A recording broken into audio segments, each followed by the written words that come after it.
Okay, so Jennifer, I know we've addressed a lot of questions that you've had up until this point, and what I really like to do now is just kind of explain a little bit more about myself and my team, and basically kind of what separates us, from other people out there.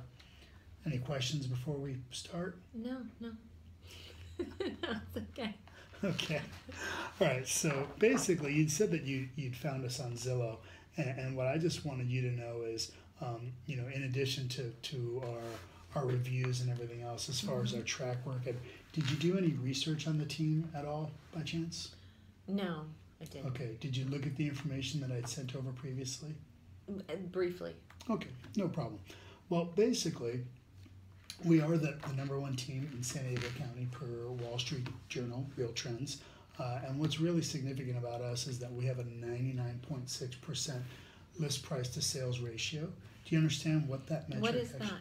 So basically what that means is that when you were to list your home at $1 million or whatever the list price is, we're able to achieve a 99.6% purchase price for you, okay? And a lot of times people will say, well, what does that metric really mean? And I think it actually means three things. I think it means, number one, that we have the ability to properly price the home to begin with, right? To understand the market conditions. I also think that it also is indicative of our experience and what we can do as far as getting the home sold. And it also has a lot to go with our negotiation skills, basically, how we're able to achieve that particular price. What it really means to you, though, is if you look at other agents out there, and depending on what their commissions are and really what you're focused on is your bottom line, it typically means that we outsell other agents. Right? There even may be another agent out there that said, well, I would take the listing for less of a commission. What you would want to look and see is, what is that person's list to sales price ratio? Because even though they may be a 0.5% cheaper than us on the commission, they may wind up selling your home for 4 or 5% less than we would. Ultimately, what that means is that we would essentially pay for ourselves. Does that make sense? Gotcha. Mm-hmm. Okay. So we do work on a team concept here. Okay. So it's not just myself. Are you familiar with the real estate team versus a single agent? I am.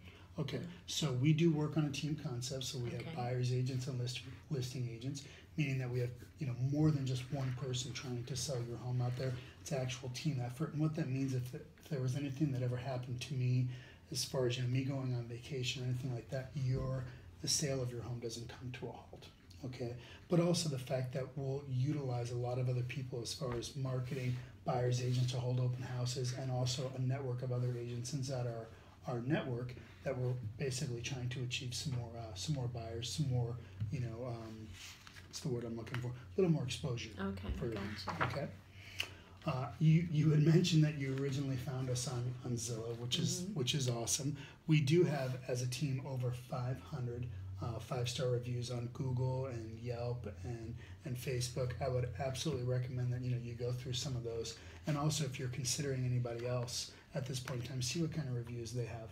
Don't just essentially take their word for it or my word for that matter. Make sense? Yes. Okay, great. So also, if you were to choose me to sell your home, I want you to know that what we're going to do as far as a marketing standpoint, really that's kind of what separates a lot of other us from a lot of other agents out there, is our ability to effectively market your home online and again increase the exposure. Were you aware that 43% of buyers are basically going to be derived from the internet? No, but I'm not surprised. Yeah, actually now there's been some new metrics that have come out that show that about 95% of all home searches pretty much start online, and something around 75% of those people actually start that online search on a mobile device. Right. So what we do is we're very conscious to make sure that anything we do from a website to market your home is also mobile friendly, so that we're able to basically put the information in somebody's hand the way they want to go out and actually get that information. Does that make sense? Okay, great. I do keep asking me if it makes sense. Oh, I just want to make sure that you understand, before I continue on, see if there's any questions. So what this is basically just a differentiation between how we market and work as a team versus what a typical individual agent would actually do. And if you go down there and just see basically, it's kind of obvious the advantages of actually utilizing a team, okay? Also, in regards to this marketing plan, we do things a little bit differently in the fact that we do incorporate aerial photography. Okay. Have you seen aerial photography in Yes. some of the home search? Mhm. We also incorporate some video. Okay. And by video, I don't just mean, a series of still images that are kind of run together Right. with some music. I'm talking an actual real video where we can see the ceiling fans twirling and the trees blowing in the wind, things like that, right? We want to try and have people connect with the home as much as possible, and video these days is really just the preferred medium. So as far as the pictures as well too, what I want you to realize is that we obviously use professional photography. Mm-hmm. We also use, things like twilight photography if it makes sense, but also really I want you to really just look at the care and how the picture is actually taken. These inner pictures are listings that was previously listed with another agent, and then we took the listing over, Mm-hmm. right? So if you look at this photo versus this photo, this isn't a bad photo, right? But this photo, our photo, just has a lot more dramatic impact. Mm-hmm. Would you agree? I agree. And also, just some other things too, like if you look at this photo or this photo, the agent couldn't even take the care to make sure that the sign wasn't in front, right? Or that the car wasn't in the driveway. And then you look at us, these are the kinds of things that we want to make sure that you're putting your best foot forward. Also too, if you look at like a picture like this, again, not a bad photo. But what this photo doesn't capture from the pure angle of the photo is the actual view potential and the actual location of the home. So do you understand how basically just being strategic with some of the photos and thinking things through can absolutely help to elevate and have your home stand out against, the other people on the market? Mm-hmm. Okay, great. Any questions about that? No. Okay. So real quick, I just want to talk to you about some staging. Are you familiar with staging? I know you guys are thinking about moving out prior to, so the home may be vacant or empty when we go on the market. Is that correct?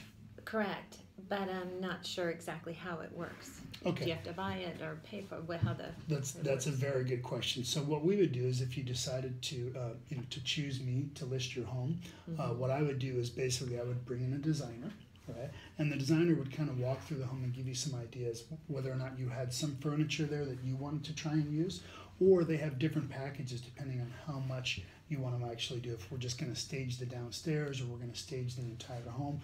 But what I want you to understand is that typically staged homes sell about 20% faster than non-stage homes, and they usually sell for about 15% more. Okay, so just realize that sometimes when people walk into a vacant home, it's difficult for them to kind of connect with the home. It's also difficult for them to use their imagination and kind of connect the dots. So with staging, it can actually show people the scalability of the home, how the home would work as far as like a livability floor plan. The other thing too is it seems counterintuitive, but vacant homes actually appear smaller. Once we put a little bit of furniture in here, not a whole lot, but just a couple of pieces of furniture for scale, it actually can make the home appear a little bit bigger. Okay. Okay, and we can definitely get you some more information about that. If that's something I would highly recommend that you consider that. Okay. The other thing that Do you think it pays for itself? I think it absolutely pays for itself. Actually, you could actually make a little bit of money. Like I said, staged homes versus vacant homes typically will sell for about 15% higher. In your price point, I think it absolutely would pay for itself. But that's a good question. Another thing that sets us apart is basically, how we go out and conduct an open house. If you're familiar with a regular open house, it's usually an agent that goes out. They kick you out of their home all day on a Saturday or Sunday or both, right? And they're going to throw up, 5 or 6 signs around the neighborhood. And basically, they're going to kind of camp out there and really kind of use it more to generate more leads than to really try and sell the home. Okay. What we do is a little bit different. What we understand is that we want to create basically an atmosphere of competition, kind of a frenzy. So what we're going to do is we're going to bring the home on the market on a Thursday or a Friday, but we're not going to allow any showings until the first open house, usually on a Saturday. Now what we do is concepts called a mega open house, right? So instead of the 4 or 5 signs, we're going to put about 50 or 60 signs out, right? Instead of doing it all day Saturday and Sunday, we're going to do it for a 3-hour period on a Saturday, basically to create a sense of urgency. We're also going to mail out flyers and invitations out to all your surrounding neighbors, and a couple of people on my team the day before are probably going to go and door knock and invite all the immediate neighbors, maybe 5 or 6 houses on either side, just to try and drive some more traffic. And what we Okay. do want is we want everybody basically coming in at the same time and kind of bumping into one another. Right, so all these other people who are coming in with their agents or other people that want to see the home, they're going to see all these other people coming into the home at the same time, and it's going to kind of elevate their sense of urgency. Right, they're going to kind of be motivated to, wow, we got to move kind of quick. This place is kind of in play. Right, and that's exactly what we want to try and do. Typically on our mega open houses, the way we run them, we're able to generate an offer after the initial open house weekend, usually about 40% of the time. Okay, that's Wow. not to say that we sell 40% of our homes through the open house, but we're able to generate some kind of an offer. Okay, any questions about the mega open house? No. Okay, you're making this really easy on Am I supposed to have any questions? me. So, real quick, when it comes to actual exposure of the home, what Well, I how want you- many open houses are you doing? Is it just the one, or do you do? If Well- it doesn't, if we don't get it, if we get an offer, but that's not the offer that sells the home, then how many more mega? What do you do after that? Do you just do the one mega open house, or is there going to be more open houses? So that's a good question. So first of all, we'll do as many open houses as you'd like, Okay. or as required to get the home sold, right? So we're absolutely going to use the mega open house strategy on the first open house, right? I'll also let you know that whenever we do an open house, we're consistently putting out about 30 or 40 signs anyway, right? So always trying to drive maximum traffic.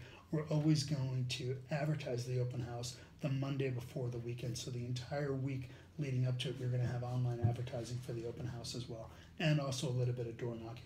So on those subsequent open houses after the mega, we may not have some mailers, but a lot of the other things are still going to be the same, where it's just going to be 3 hours for one day out of the weekend.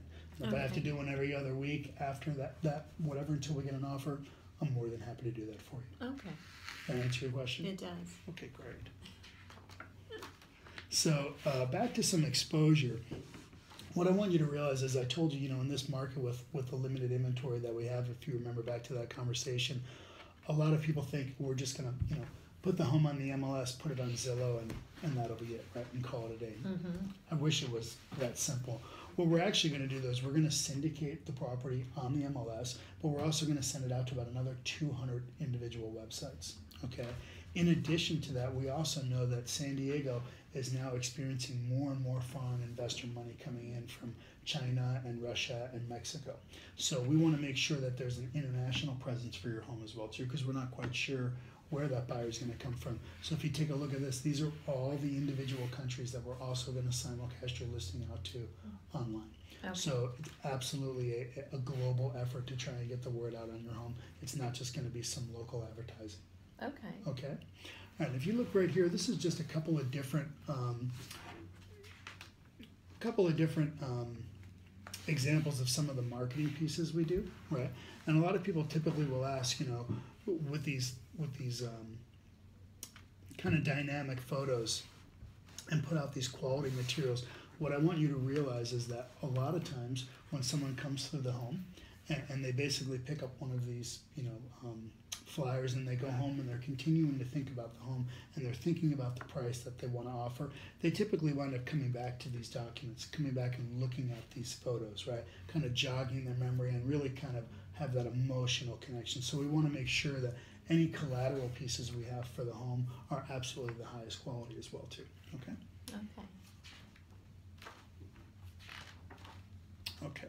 So the last thing too that I want you to realize is that we've spent a lot of money and effort to try and capture some feedback for you, right? Oftentimes what happens is someone goes on the market with an agent. The agent has no real method to capture any feedback of what's going on. So all of a sudden, if your home is on the market for a few weeks, right, you're not really capturing any feedback. Typically, what do you think happens if you're not getting any offers and the agent comes back to you and says they suggest, what do you typically think they would suggest doing in that particular case? Lowering the price, probably. Usually the price, right? Yeah. That's what happens. If someone goes up on the for price and they don't hear anything, they don't hear anything, they go 2 or 3 weeks, no offers, they may start to think that the price is too high, right? Right. It's been our experience though that that's not always the case, right? For example, we had a home last year that the seller had decided to paint some rooms some very custom colors that did not appeal to everybody, and the carpet was very dark, right? And utilizing the system that we had, we were able to get consistent feedback from buyers over the first 10 days or so that the place showed extremely dark. We were able to bring that feedback to the seller to say, look, it's not just us. We think that you should invest in some paint possibly. Right. That's exactly what the seller did. The seller went in and painted. We put the home back on the market at the exact same price, and within 4 days we had 2 offers.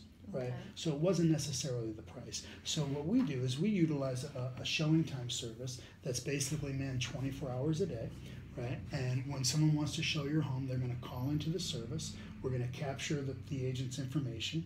They're going to basically confirm the appointment with you, and it's very easy. All you have to do is test back a Y or an N to allow the appointment to go through.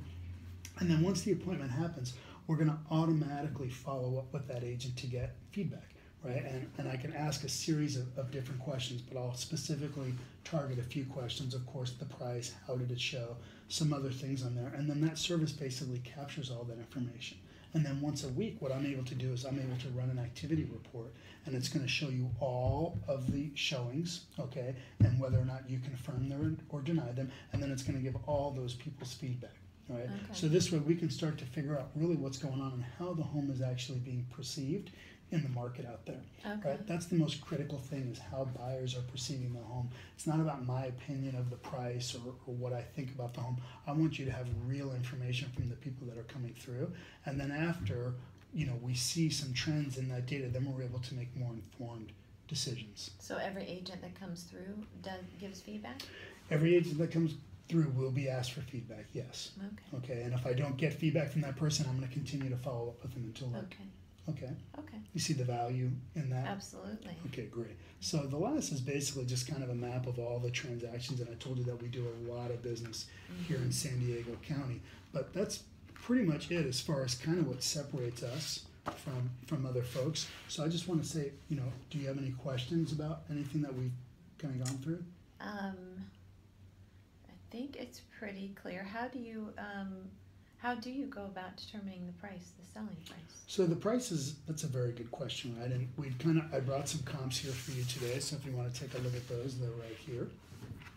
So basically in these comps, if you notice, when we're looking at your home, typically what we'll do is we'll look at your particular property.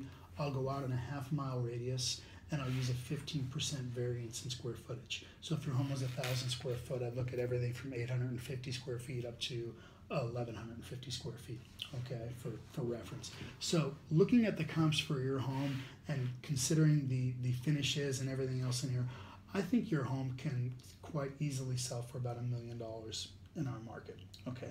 However, what I want you to know is that we give our clients the option to utilize 3 different pricing strategies. Okay.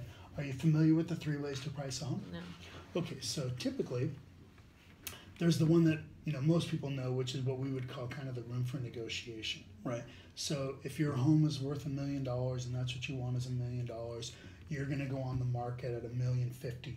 Right, and then you're going to wait for people to come through, right? And then someone's going to come back and say, "Well, I'd give you $1 million," and you want to. And you end up right? where you wanted to be. Correct. Right. So with that particular strategy, you're kind of holding out for that one buyer at that higher price, right? Okay. And just so you know, every one of these 3 strategies, there's pros and cons associated with them, and it depends on really what your goals are.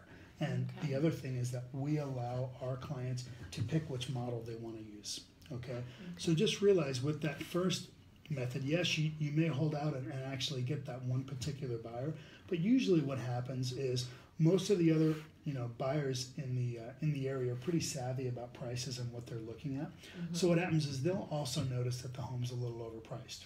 Typically, from that standpoint, what happens is we can see where sometimes people don't want to submit an offer right away. They kind of want to wait you out, right? They don't want to offend the person. They want to keep their chances alive at getting the property, so they don't want to come in with some kind of lower offer. So you may wind up waiting, right? And as a result, that's obviously not what we want. We want offers right out of the gate, right? What happens is you wind up potentially chasing the market back down and maybe even selling the home for less, okay? So that's strategy number 1.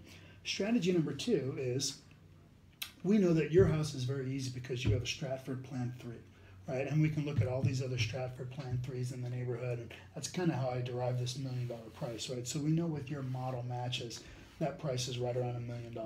In our particular market, with the level of inventory that we have right now, utilizing basically the market approach. You factor that in. Right. That market approach, we would basically put your home on the market for $1 million. In this particular market, we'll probably sell it in about 30 or 40 days. We'll probably sell it with 2 to 4 offers, and if we're lucky, we can get a couple of those offers at the same time and then leverage those people against one another to raise the price. Okay. The third method is what we would call an aggressive model. Okay. And in that particular case, what we do is if we know your home is worth $1 million, we would deliberately list it a little bit lower. Okay, usually 1 to 2% or so. Let's just say something like a 975, right? So what that does is if most other people in the area know what the prices are and know the home is worth $1 million, when they see that lower price, that 975, they think that they're going to get a deal, right? So it entices them to kind of throw their hat in the ring a little bit quicker.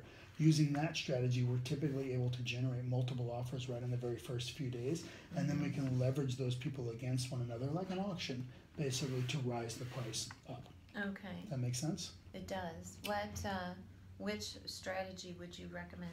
So everybody always asks which strategy to recommend, and the other thing we always get too is which strategy do all the other clients use, right? Mm-hmm. And what I can tell you is over the years that I've been doing this, whenever we go back and look and kind of do an audit, it's usually evenly split a third between which strategy clients use, okay? As far as which strategy I would recommend, right, I really don't. I would recommend that you do what's most comfortable for you, okay?